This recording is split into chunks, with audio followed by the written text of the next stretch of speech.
भारत की आबादी आने वाले कुछ सालों में चीन को पीछे छोड़ देगी। हम 1.5 अरब के करीब पहुंच जाएंगे। यूपी सरकार का है फरमान, छोटा परिवार ही अच्छा परिवार, यानी कि 2 बच्चे सबसे अच्छे को लेकर मचा है बवाल। तो मैं लेकर आया हूं देश का सवाल।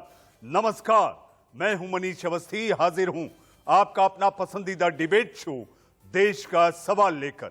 चुनाव से पहले योगी आदित्यनाथ सरकार ने यूपी जनसंख्या विधेयक 2021 का ड्राफ्ट तैयार कर लिया है और इसको वेबसाइट पर अपलोड कर दिया गया है। इस पर जनता से 19 जुलाई तक राय मांगी गई है। इस ड्राफ्ट में यूपी में जनसंख्या नियंत्रण के लिए कानूनी उपायों के रास्ते सुझाए गए हैं, जिसके तहत 2 या कम बच्चे वाले अभिभावकों को तमाम सुविधाएं दी जाएंगी, लेकिन 2 से ज्यादा बच्चे वाले अभिभावकों से ये सुविधाएं ले ली जा सकती हैं। योगी सरकार 11 जुलाई को अपनी नई जनसंख्या नीति 2021-30 जारी कर देगी, लेकिन उससे पहले इस सियासत शुरू हो गई है।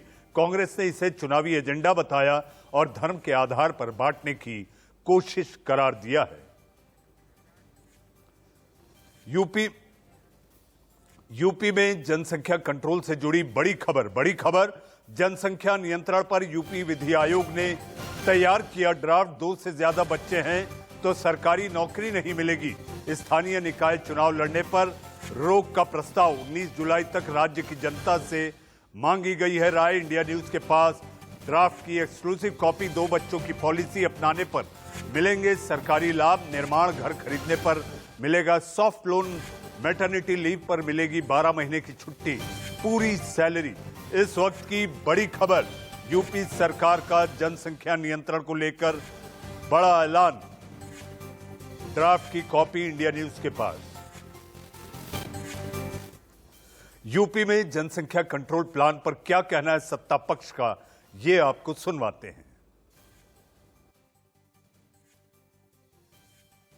जो नीति आ रही है उसको लेकर के प्रदेश में और देश में भी एक अनुकूल हम लोगों को वातावरण दिखाई दे रहा है और यह प्रदेश के हित में, देश के हित में बहुत आवश्यक भी है। और सरकार ने इसी दृष्टि से बहुत एक तरीके से इस विषय को आगे बढ़ाने का काम किया है और कोई सुझाव भी आएगा तो उसको भी संज्ञान लिया जाएगा, यह सरकार की ओर से स्पष्ट किया गया। और उसको सरकार को ऐसे कोई भी निर्णय लेने, कोई भी काम करने का जनादेश प्राप्त है और उसके अनुसार हम प्रदेश के हित में, देश के हित में विकास को एक तरह से गति प्रदान करने के लक्ष्य को पूर्ण करने के लिए यह सारे निर्णय लेते हैं। कई ऐसे निर्णय हुए हैं, अभी और बहुत सारे निर्णय होने वाले हैं। Bill is already we have not done through this is legislative route. We have piloted a bill in the assembly, or resolution in the assembly. Assembly has approved our resolution long back.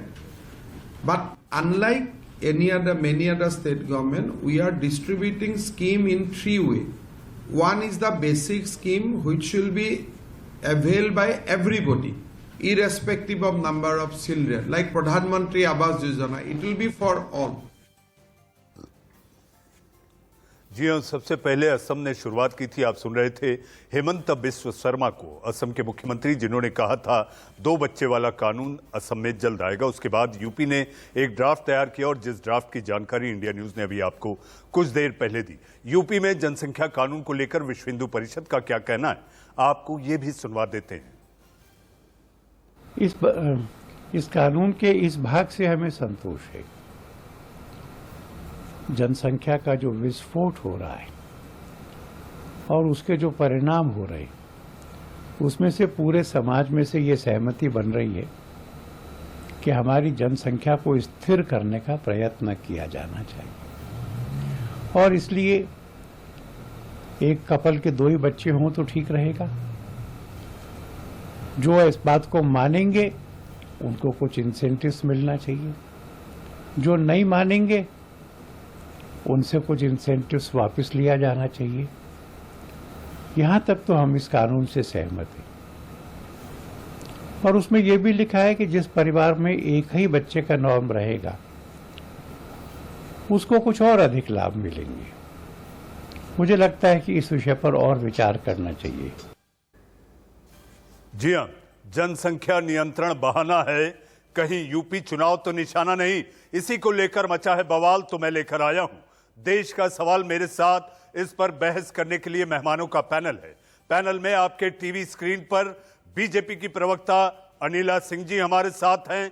हमारे साथ नावेद सिद्दीकी, आप Samajwadi party के प्रवक्ता हैं। नावेद साहब, आपका स्वागत है। हमारे साथ वसीम रिजवी साहब, जी हां, आप स्कॉलर हैं, आपका भी बहुत बहुत स्वागत है जनाब वसीम साहब। और हमारे साथ मुस्लिम स्कॉलर के रूप में अतीकुर रहमान साहब, जनाब आपका भी बहुत बहुत स्वागत है देश के सवाल की इस बहस में। सबसे पहले अनिला जी, मैं आपके पास आऊंगा। अनिला जी, मेरा सवाल आपसे है, छोटा परिवार सुखी परिवार, हम दो हमारे दो की नीति यूपी में होगी लागू?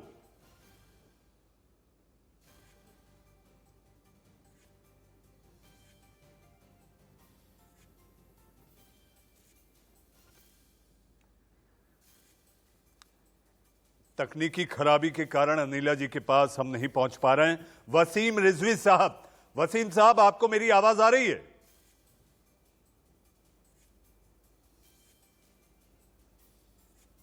मेरी आवाज आपको मिल रही है? जी, मिल रही है जनाब। मेरा सवाल आपसे जो मैंने अनिला जी से भी किया था, छोटा परिवार सुखी परिवार, हम दो हमारे दो, यूपी में यह नीति लागू होने वाली है?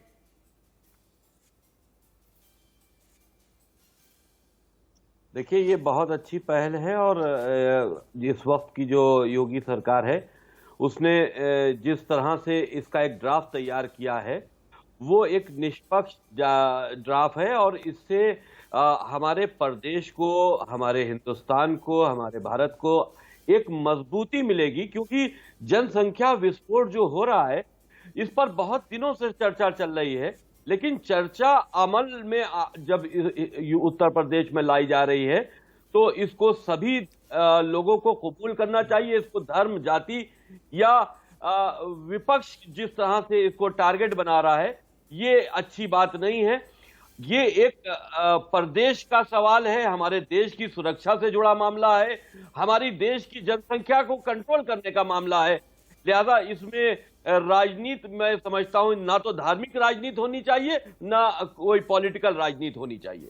जी, राजनीति नहीं होनी चाहिए, लेकिन जनसंख्या का जो दबाव बढ़ रहा है वसीम साहब, जिसकी वकालत भी आपने की कि जो ये नीति आने वाली है ये बेहतर है, लेकिन इस पैनल पे मौजूद कई लोग शायद इससे इत्तेफाक रखें। जनाब अतीकुर रहमान साहब, जी हां, बढ़ती जनसंख्या से व्यवस्था और व्यवस्था के साथ साथ आबादी से जिस तरह से देश कराह रहा है, 24 करोड़ का प्रदेश हो गया है उत्तर प्रदेश, वहां पर अगर जनसंख्या नियंत्रण कानून अगर नीति के तहत लाया जा रहा है तो आखिर बुराई क्या है? अतीक साहब। जी अवस्थी जी, सबसे पहले तो मैं ये जानना चाहूंगा, जो आपने ओपनिंग रिमार्क में कहा कि भारत की जनसंख्या चाइना की जनसंख्या को टेक ओवर करने वाली है, ये किस एक्सपर्ट से आप निकाल कर लेके आए हैं? कौन सी स्टडी ये चीज साबित करती है? क्योंकि मैं तो ये अब तक के कोई स्टडी में मैंने ये चीज पढ़ी नहीं, बल्कि इसका उल्टा है अवस्थी जी। इसका उल्टा है कि जो फर्टिलिटी रेट है ना सिर्फ यूपी में, ना सिर्फ हिंदुस्तान में, बल्कि पूरी दुनिया का फर्टिलिटी रेट डाउन हो रहा है, जो कि बड़ा गंभीर इशू है। यहाँ जिन देशों में, चाइना में आपको मालूम होगा, टू चाइल्ड नॉर्म जो पॉलिसी थी वो उनको वापस लेना पड़ी है। हमारे 8 या 10 राज्यों के अंदर जो इलेक्शन से रिलेटेड कुछ पाबंदियां हैं कि भाई 2 से ऊपर बच्चों को, तो उनको भी इस मुतालिक सोचना पड़ेगा, क्योंकि एक्सपर्ट ओपिनियन ये बता रहा है अवस्थी जी कि फर्टिलिटी रेट्स डाउन हो रहे हैं। हमारे जो अबाउट 65 इयर्स की जनसंख्या है ये बढ़ रही है, तो हमको कैसे ये रेस्ट्रिक्शंस किस सोशियोलॉजिस्ट ने बताए हैं, किस आधार पर ये निर्धारित किया जा रहा है, ये मेरी समझ के बाहर है। और जैसा कि आपने कहा कि बिल्कुल इनका निशाना सिर्फ और सिर्फ एक समुदाय को भय पैदा करके और उनको अपनी उसके अंदर बैंड वजन पर शामिल करना है, क्योंकि इलेक्शन नजदीक है। तो उसका डेवलपमेंटल एजेंडा कुछ नहीं है। जो ये आज ये पॉलिसी लाए हैं, ये थोड़े दिनों के बाद में आचार संहिता आ जाएगी, कोड ऑफ कंडक्ट आ जाएगा, और 1 साल का उसमें उन्होंने पीरियड भी दिया है। तो ये कौन सी भूल भुलैया में डाल रहे हैं भारत के लोगों को, यूपी के लोगों को? अवस्थी जी मेरी समझ के बाहर है। अतीक साहब, लेकिन इसी पैनल पर वसीम रिजवी साहब, जी हाँ वसीम रिजवी साहब, आप पूर्व अध्यक्ष हैं शिया मुस्लिम बोर्ड के, आपने इनको भी सुना। ये कहते हैं ये अपने आप में निष्पक्ष फैसला है, इसमें किसी को आहत होने की जरूरत नहीं, ना ही धर्म और मजहब को ढूंढना चाहिए। अतीक साहब, वसीम साहब भी पढ़े लिखे बहुत विद्वान व्यक्ति हैं, अगर उनकी एक राय है, राय दीगर हो सकती है, एक परिवार में एक राय नहीं होती, जैसे कि हमारे हाथ की पूरी 5 उंगलियां एक बराबर नहीं है। लेकिन अगर वसीम साहब ये मानते हैं कि ये निष्पक्ष है, तो आपको ऐसा क्यों लगता है अतीक साहब कि इसमें कहीं ना कहीं धर्म और जाति भी शामिल है? देखिए अवस्थी जी, मेरा प्रॉब्लम सिर्फ इतना है कि ना तो वसीम साहब, ना मैं, ना यूपी चीफ मिनिस्टर सोशोलॉजिस्ट हैं। मैं आपको आंकड़े पर आंकड़े दे सकता हूं, 1 घंटा पूरा निकल जाएगा, जहां पर फर्टिलिटी रेट्स डाउन हो रहे हैं, पॉपुलेशन एक्सप्लोजन प्रॉब्लम नहीं है, ये साबित कर रहे हैं एक्सपर्ट्स। अब ये अगर एक पॉलिटिकल एजेंडा अतीकुर रहमान साहब, या अपने मनमानी करके ये आपसे साबित सवाल ये करना पूछना चाहते हैं, तो चाहूंगा अवश्य कि इनका जब एजेंडा इस होगा। तरह के कानून या इस तरह की कोई बात चलती है जहां पर आबादी को नियंत्रण करने के लिए कोई इस तरह की पॉलिसी लाई जाती है, तो अतीकुर रहमान साहब ही क्यों और मुसलमान समाज के मुल्ला ही क्यों इसका ऑब्जेक्शन करते हैं? क्या मतलब है? दाढ़ी में क्या तिनका है? आप क्यों अपने ऊपर इस बात को ले जाते हैं? ये तो सभी धर्मों के लिए है, तो आपकी दाढ़ी में तिनका क्यों नजर आता है? जी जवाब देना चाहूंगा मैं अवस्थी जी। जी ये वसीम साहब का सवाल था जनाब अतीक साहब, ये वसीम साहब ने आपसे पूछा है और मुझे ऐसा लगता है आपकी दाढ़ी देखकर तो नहीं पूछा गया। जी पॉसिबल है, लेकिन मैं ये कम्युनल ओवरटोन्स में जाके जो मेन मुद्दा है, मैंने दाढ़ी में नहीं, मैंने एक मिसाल देकर बात की है। जी मैं उसको साइड ट्रैक नहीं करना चाहूँ। अवस्थी जी ये एक्सपर्ट्स की बात है। देखिए मैंने कहा मैं भी एक्सपर्ट नहीं हूं, लेकिन मैंने जो स्टडी किया है, वसीम साहब बता दीजिए कोई ऐसी स्टडी, कोई ऐसा सोशोलॉजिस्ट, मैं आपको 10 सोशोलॉजिस्ट के नाम लेके बताऊंगा कि पॉपुलेशन एक्सप्लोजन नहीं हो रहा है भारत में, नहीं हो रहा है दुनिया में। जापान के अंदर तो एंडेंजर्ड स्पीशीज न्यूबॉर्न बेबीज को करार दे दिया उन्होंने। वसीम साहब प्रेजेंट करें ना सोशोलॉजिस्ट का एक ओपिनियन को, लेकिन करें मेरे अतीकुर रहमान साहब, अगर ये बात तय कर दी जाए कि एक व्यक्ति 2 ही बच्चे पैदा कर सकता है, तो इसमें प्रॉब्लम क्या है? इसमें आपको क्या प्रॉब्लम होती है? इसके पीछे का एंगल मेरे समझ में नहीं आता कि खाली अतीकुर रहमान साहब को या किसी मुल्ला मौलवी को हमेशा ये प्रॉब्लम होती है कि साहब ये बाउंडेशन हो रही है। तो सवाल इस बात का कि 2 बच्चे क्या काफी नहीं है? अतीक साहब, आप वसीम साहब का जवाब दे तो अनिला जी और नावेद जनाब के पास जाना है। जी ये स्वामीनाथन अंकलेश्वरिया का टाइम्स ऑफ इंडिया का कॉलम है, ये इसके अंदर लिख रहे हैं। वसीम साहब ने बहुत पॉइंटेड सवाल किया है अवस्थी जी, इसका जवाब देना बहुत जरूरी है कि प्रॉब्लम अतीकुर रहमान को क्यों होता है हमेशा। नहीं साहब, मुझे कोई प्रॉब्लम नहीं है, आप बिल्कुल बच्चे पैदा नहीं करिए, 1 करिए 2 करिए, मुझे कोई प्रॉब्लम नहीं है। मुझे सिर्फ प्रॉब्लम है तो अगर ये फर्टिलिटी रेट को छुपाया क्यों जा रहा है, गिरती हुई फर्टिलिटी रेट को छुपाया के। अवस्थी जी स्वामीनाथन अंकलेश्वरिया लिख रहे हैं कि जो हमारी मेडिसिन इतनी इंप्रूव हो गई है, चाहे अपना लाइफ एक्सपेक्टेंसी इतनी बढ़ गई है कि आगे आने वाले सालों के अंदर अबाउट 65 इयर्स का जो पॉपुलेशन है, जो हमारे वृद्ध पॉपुलेशन है, उनको संभालने वाले हेल्थ केयर एक्सपर्ट्स हमको अब बाहर से लाना पड़ेंगे। जी हाँ, लेकिन अतीक साहब कोरोना काल में इस बढ़ती आबादी की वजह से जो हालात देखे गए, हमारी बुनियादी सुविधाएं चरमरा गई थी और इसकी वजह यही कहा गया, चाहे रोजगार की समस्या हो, रोटी कपड़ा मकान हो। एक्सप्लोजन नहीं हो रहा है। जी अतीक साहब बीजेपी की प्रवक्ता अनिला सिंह जी हमारे साथ हैं। अनिला जी, कोई जनसंख्या विस्फोट नहीं जनाब अतीकुर रहमान साहब की नजर में, ये केवल और केवल किसी एक समुदाय को, विशेष समुदाय को टारगेट करने के लिए यूपी में इस तरह की नीति लाए जाने की एक कोशिश की जा रही है। अनिला जी, मैं अगर बात करूं तो क्या इन्होंने 80% आबादी जो है उसका भी ठेका ले रखा है क्या? अतीकुर रहमान जी या नावेद सिद्दीकी जी जैसे जो लोग हैं जो ये कहते हैं कि हम एडवोकेसी करते हैं पूरे मुसलमान कौमों की, तो क्या पूरे मुस्लिम इनके साथ हैं? सीधी सी बात है, ये लोग यहाँ पे केवल और केवल अपने एजेंडा के साथ बैठे हुए हैं। मैं रिप्रेजेंट कर नहीं रहा नहीं हूँ। नहीं, आप प्लीज अनिला जी, हमने कोई दावा नहीं किया, ये आपकी नहीं नहीं, दावा मोनोपोली तो है। आप करते हैं। ऑटो ये को आपकी बच्चे पैदा मोनोपोली करने है। की नो मशीन नो बनाकर नो, छोड़ा हुआ है। हम मामूली रिसर्चर है और महिलाओं को मोहब्बत में बुलाते हैं, आ जाते हैं। नहीं हम कोई दावा नहीं कर रहे हैं। आप, ये मोनोपोली आपकी है। नहीं, नेतृत्व का ठेका आपने लिया है, हमने नहीं लिया। अतीक साहब अनिला जी को बोल लेने दीजिए, क्योंकि ये तकनीक के पर्सनल जिस कमेंट फॉर्मेट करेंगे। पे हम ये बहस पर्सनल करवा रहे हैं उस कमेंट समय करेंगे तो एक मुझे व्यक्ति इंटरप्ट बोले तो करना ज्यादा पड़ेगा। बेहतर। अनिला जी अपनी बात पूरी करें आप। कमेंट करेंगी तो मुझे इंटरप्ट करना पड़ेगा। हमने कभी ठेका नहीं लिया, हमने मुस्लिम कम्युनिटी का ठेका नहीं लिया। Are you an advocate of Muslim community? Muslim community ने आपको एज एन एडवोकेट हायर किया हुआ है? नहीं नहीं, मुझे पूछना पड़ेगा आपसे। हाँ नहीं नहीं, मेरे भी मुस्लिम फ्रेंड्स हैं और एक दो नहीं है, बड़ी तादाद में मुस्लिम फ्रेंड्स हैं, सब पढ़े लिखे हैं, अच्छी जगह पोस्टेड हैं, प्लेस्ड हैं, और उनके सबके या तो 2 या 1 बच्चे हैं। लिटरेसी रेट आप लोगों ने उसके लिए बता दिया ना, महिलाओं 4 से ज्यादा किसके बच्चे ये भी बता दीजिए। 4 से ज्यादा किसके बच्चे ये भी बता दीजिए। नहीं, आपको बताना पड़ेगा। अगर आपने कहा कि सबके 2 बच्चे हैं तो 4 से ज्यादा कितने मुसलमानों के बच्चे हैं, और इसका जवाब लेना पड़ेगा। इसका जवाब अनिला को देना पड़ेगा। 4 से ज्यादा कितने मुसलमान बच्चे पैदा करते हैं? क्या फिगर है इनके पास? क्या एक्सपोर्ट ओपिनियन है इनके पास? क्या फिगर लाई हुई है? कितने मुसलमानों ने 4 से ज्यादा शादियां की है? कितने मुसलमानों के 4 से बच्चे हैं?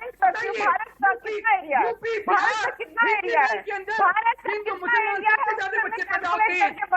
साउथ के अंदर, केरला के अंदर हिंदू मुसलमान किसी के 2 से ज्यादा बच्चे नहीं है। तमिलनाडु के अंदर किसी के बच्चे नहीं ज्यादा पैदा होते हैं। सोशो इकोनॉमिक फैक्टर के ऊपर ध्यान दीजिए।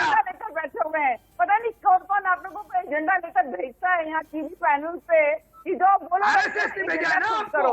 अरे अपनी आपका एजेंडा RSS का एजेंडा है ना। आप लोग तो वो है जब इंस्टेंट अरे आपका एजेंडा RSS का एजेंडा है। तभी आप कह रहे थे कि इंस्टेंट ट्रिपल तलाक होना चाहिए।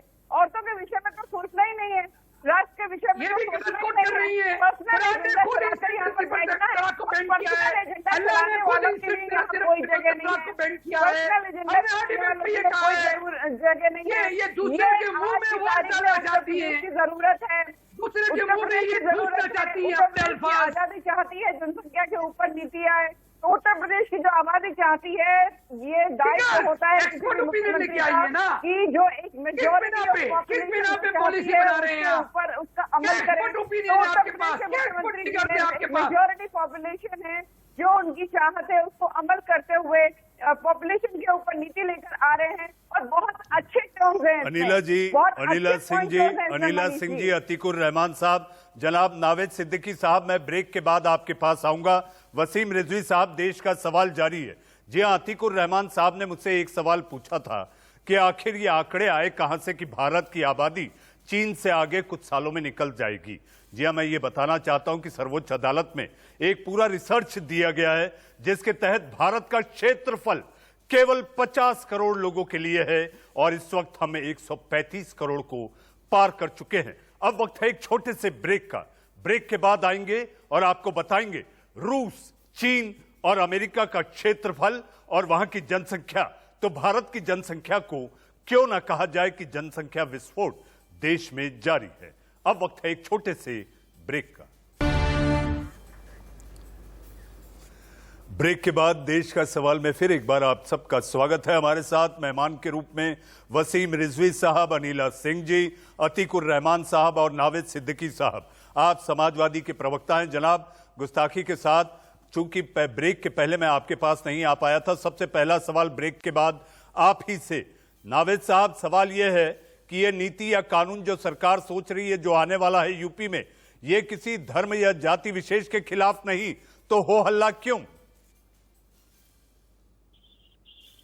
मनीष भाई, बहुत बहुत शुक्रिया वक्त देने के लिए। इससे पहले मैं ये कहूंगा कि ये बिल वगैरह जो लाने की कोशिश, ये एक डाइवर्ट करने की साइज है। और से इसलिए कि जब किसी ने कोई काम न किया, कानून कोशिश करता है लेकर आए, उससे होता है कि जब कानून का फिर जब ड्राफ्ट बनता है, फिर जाहिर है फिर उसको सामने पब्लिक किया जाता है, ये तो उसको प्रचार करते हैं। फिर उसको होता ये है कि उसके ऊपर ऑब्जेक्शन करते हैं, फिर वो खिलाफ जो है वो प्रोटेस्ट करते हैं, सड़क पर उतरते हैं, तो कहीं ना कहीं इसमें काफी लगता है और एक बहुत अच्छी प्रक्रिया है। अच्छी प्रक्रिया इसलिए है क्योंकि डाइवर्ट करने की बहुत बड़ी काबिले तारीफ प्रक्रिया है कि इसमें माइंड डाइवर्ट होता है, वो उससे सवाल नहीं सकता नाकामियों के लिए, जिस नाकामी से वो अपना चुराने की कोशिश, काफी वक्त निकल जाता है। हमने देखा कि एनआरसी को ले लीजिए, उसमें काफी लोग रहे, फिर भी हुई से मारपीट की, उनको हटा, बात कोविड के जरिए उनको हटाया गया कि भाई कोविड आया ऑर्डर है। फिर किसानों को देख लीजिए, इस तरीके से ये तुगलकी फर्क जो है आधी रात आने वाले जीएसटी लग जाए या फिर फाइनेंशियल, कहीं ना कहीं इतने बिल आ गए कि ये अतीश भाई ऐसा है कि अब आवाम जो हमारे प्रदेश की दोस्त वो अच्छी तरह वाकिफ के ये जो है लोगों को डाइवर्ट करने के लिए इन्होंने काम कुछ, और मुझे कहने में कोई दिक्कत नहीं है कि ये तो लोग हैं, ये बिल वाले लोग, समाजवादी जो है ये हम दिल वाले लोग हैं। अब आवाम को ये डिसाइड करने दी 2020 में कि वो बिल वाला मुख्यमंत्री चाहिए कि दिल वाला मुख्यमंत्री। अब ये आवाम डिसाइड कर ले कि बिल वाला पसंद है कि दिल वाला पसंद है। नावेद साहब, अनिला जी ये कह सकती हैं कि ब्लॉक प्रमुखों के जो नतीजे आए हैं उसमें साफ हो जाएगा कि आखिर जनता का दिल किसके साथ है। नहीं, मैं अनीता जी से बहुत अच्छी मैं पूछना चाहूंगा, भाई ब्लॉक प्रमुख के नतीजे जो आ रहे हैं वो किस तरह चुनाव हुआ है, ये आप भी बहुत अच्छी तरह से जानती हैं। और मैं अनीता से पूछूंगा, ये नोएडा में आए कि इन्होंने अपने क्या देखा, वहां पे इन्होंने बीजेपी के लोगों को आया कि समाजवादी के लोग मुंबई और फैलाने की कोशिश हो रही, तो बात है कि क्या आपके ब्लॉक में ये ब्लॉक है, मैं ये जानना चाहता हूँ। नावेद साहब आपकी आवाज में कुछ दिक्कत है। नावेद साहब आपकी आवाज में कुछ दिक्कत है, साफ नहीं आ पा रही है। मैं चाहूंगा कि आप अपना माइक्रोफोन करीब लाएं और थोड़ा रेंज के बेहतर कनेक्टिविटी की तरफ रहें। मैं आपके पास आता हूं नावेद साहब। वसीम रिजवी साहब, अगर जनसंख्या नियंत्रण को लेकर एक नीति बन रही है, इसमें रोटी, कपड़ा, मकान, उचित इलाज और रोजगार, ये सारी बातों के मद्देनजर अगर 2 बच्चे सबसे अच्छे वाले फॉर्मूले पर चलते हैं तो सरकार यह भी सोच रही है कि ऐसे लोगों को प्रोत्साहित किया जाएगा, प्रेरित किया जाएगा समाज को और उन्हें रिवार्ड किया जाएगा। ऐसी सूरत में मुझे ऐसा लगता है किसी भी सभ्य समाज में किसी को बुरा नहीं लगना चाहिए। वसीम साहब,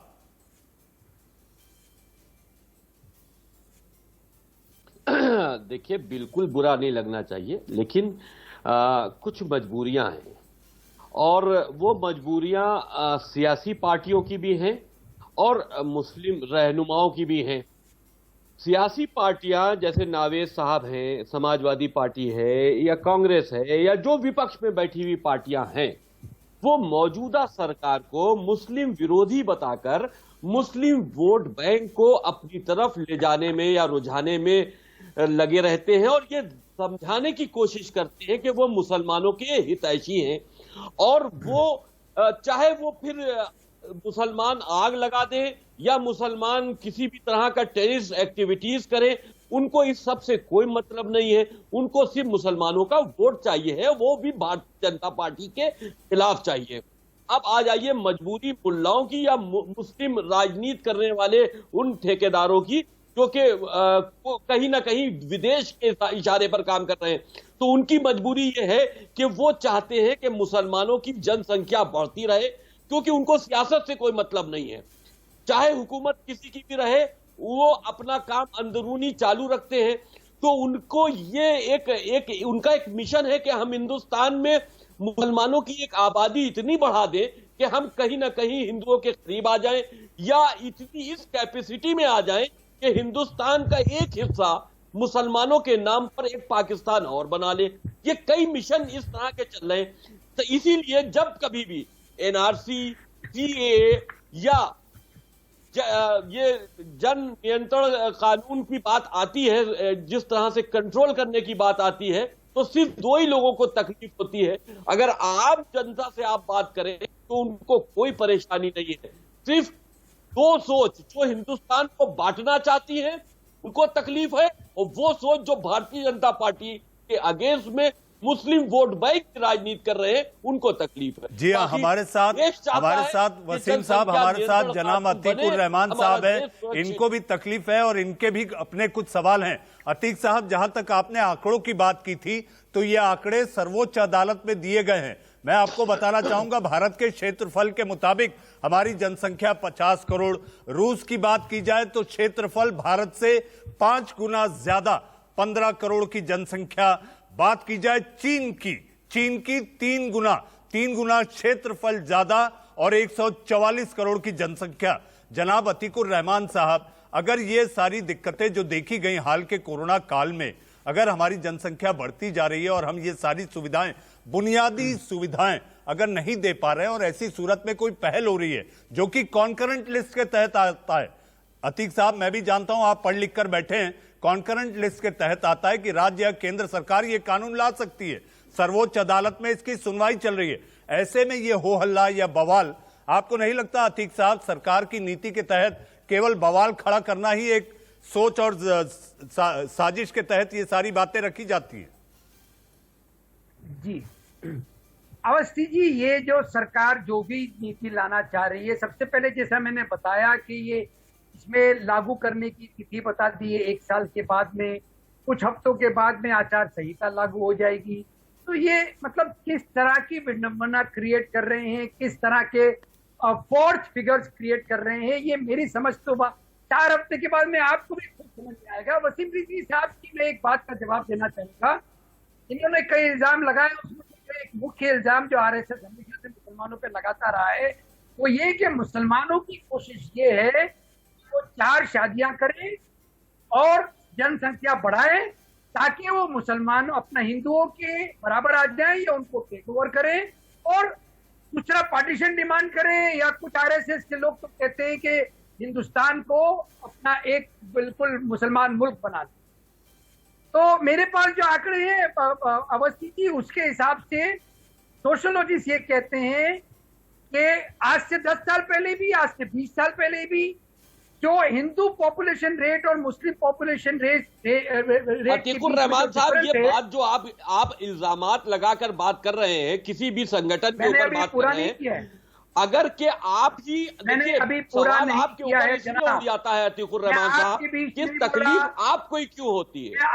कभी भी कोई अतीक साहब मेरी बहस का आखिरी पड़ाव है और बीजेपी की प्रवक्ता आप तीनों को सुनने के बाद अनिला जी से भी मुझे कुछ सवाल करने। अतीक साहब आप अपनी बात पूरी करें तो मैं अनिला जी पर जाऊं। जी धन्यवाद। 365 साल में भी मुसलमान प्रेजेंट फर्टिलिटी रेट के हिसाब से हिंदू पॉपुलेशन को टेक ओवर नहीं करेंगे।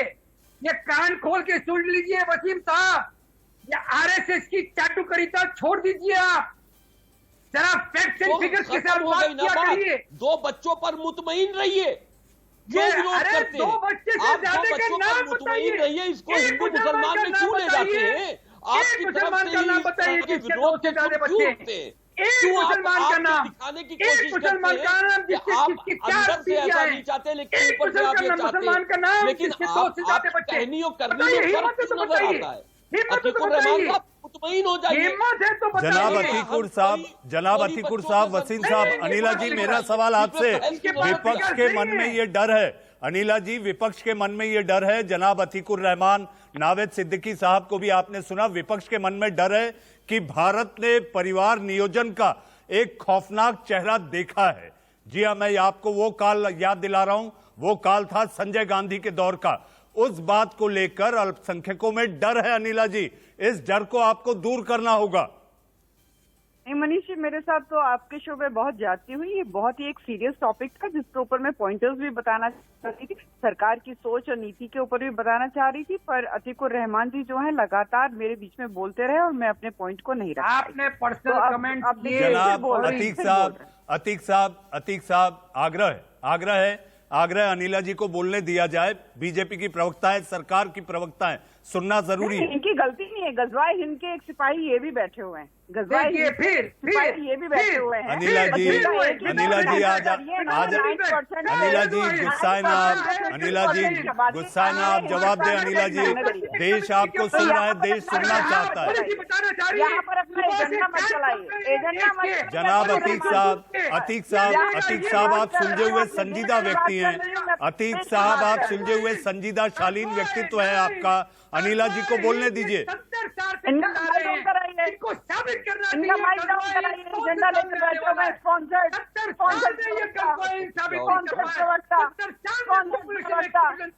केवल देश के द्वेष रखने वाले, महिलाओं के दुश्मन,